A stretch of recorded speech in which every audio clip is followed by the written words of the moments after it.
Yeah, so this video I want to make, because neither of the actual game videos I want to make are gonna be out in time, I just got script revision after script revision. It is messy to say the least. I wanted to make this video on a whim though, because there's a Steam sale and it's ending in like 8 days or 7, maybe 6 by the time this video comes out. I don't know, I can't tell the future, I can't see it. But it made me think, there are so many good unplayed games out there. I saw the Capcom anniversary sale and now the Steam summer sale giving some crazy good deals. I mean personally, I don't think it's as good as the last sale, but hey, a sale is a sale, man. Less money is less money. Come on, you gotta get on board with it. 2 games I picked up and love so far are Monster Hunter World and Resident Evil Village. I could have sworn I played more Capcom games when I was a kid, until I looked at the roster and I found scribbles. Brother, those game titles were chicken scratch to me. I could not understand any of them. Had me looking at the ceiling wondering if it was early onset dementia or if I was just bugging. I got Resident Evil first because I hate horror. I am terrified of anything scary. I cannot handle it. I got that dog in me, and that dog is courage, bro. Back in the day, I played the Barnyard game. I don't know if anyone remembers it. It was a wacky time back then, like Kim Possible and everything. I rented them from like the local DVD rental Blockbuster place,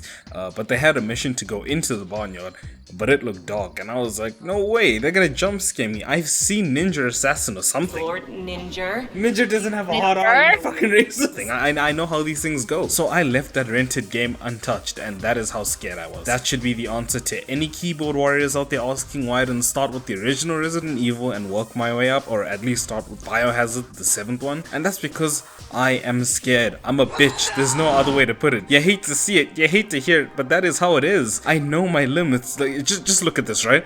Village, Biohazard. Village, Biohazard. Village, Biohazard, Village, Biohazard, Biohazard, Village, Biohazard, Village, Village, Biohazard, Village, Village, Village, Village, Biohazard, Biohazard, Biohazard, Village, Village, Village, Dead or Alive, Mortal Kombat 11, Mortal Kombat 1. I really want that game, but hey, the sales, they're not good enough, man. Biohazard looked terrifying. It really shivered my timbers. Village looks scary, but I could at least walk around enjoying the view and not feel like I'm walking through Gotham City without the bats. It was so bad, I had a choice. I could get the gold edition with the DLC that not everybody likes, and I can have third person that a lot of people also say was shoved in, but I'd have those quality of life changes, that juicy post-game extra content. Or I could get the content shop bundle, which unlocks everything you get by playing the game, but it doesn't give you any extra money to actually buy the stuff in-game. The choice is fairly obvious here. I personally dislike pay-to-win bundles, more so in single-player games. Like, why would you buy the game, then pay extra for parts of the game to be finished, especially when you can just play the game, beat it, get the extra content from the DLC plus a third-person mode,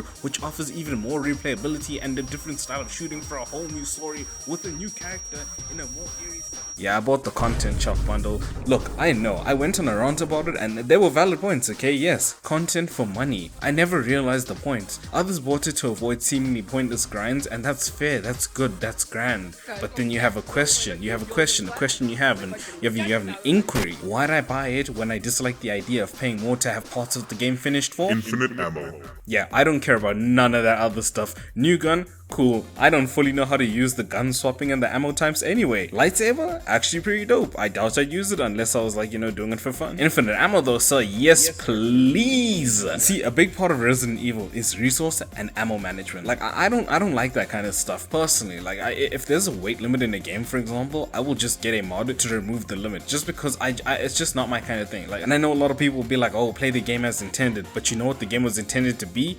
Fun. I might run out of ammo if I see pretty botfly lady run up on me like I'm taking a stroll in West Philly, right? And I don't want a situation where I see more guys in the room than Bonnie Blue, and then I gotta start taking care of business. I gotta hit that only to find out that there's a boss battle right after and I have no ammo. I am playing this for the story, the love of the game, but the setting is off until I actually need it. So I've been playing Village and I find it pretty fun. Even the scary parts are a little fun. They really balance the fear and the joy. My only gripe is lockpicks are one use. Like, why are they a one use consumable? Like, I also got Monster Hunter. Wild was out of my budget, and luckily so, because like a week later I found out about all the backlash and all the disappointment. I ended up getting World, okay? Rise was advertised to me first and I wanted to know if Rise or World was better. and brother, when I tell you that rabbit hole was so deep, it rivals your. You have one side fighting for the way it used to be, and another side fighting for the way it should keep pushing. There is blood in the streets, everybody's out for each other's throats. It's a battlefield looking like in-game San Andreas. Don't you say spoilers, that game is old enough to drink. Plus, I also haven't finished it. There are wars between the world and Rise fans until one guy's like, oh yeah, but it's grand, they're all good Monster Hunter games, and then everybody puts aside their differences and they're just like, yeah, true, he has a point. Yeah, good point. Yeah, fair point. I thought that the community would be toxic. It is far from that. At least the people that I've seen that pop into my streams, like here's a picture, like they're just all cool as hell. Every single one of them, dude. I love the community. You got if the rest of you guys are anything like these guys, you're all amazing. I love you all. They're arguing over which one is the better one, and I don't think there's an answer because there's preference, pace, style. Then you bring in concepts like the rational choice theory, which I'm not gonna wrap my monkey brain around for this video. The reason is I saw a Monster Hunter stream a while back and I wanted to play the game, but I didn't want to take that leap of faith. I'm not Spider-Man. I wasn't like that. So I played Dauntless, liked it,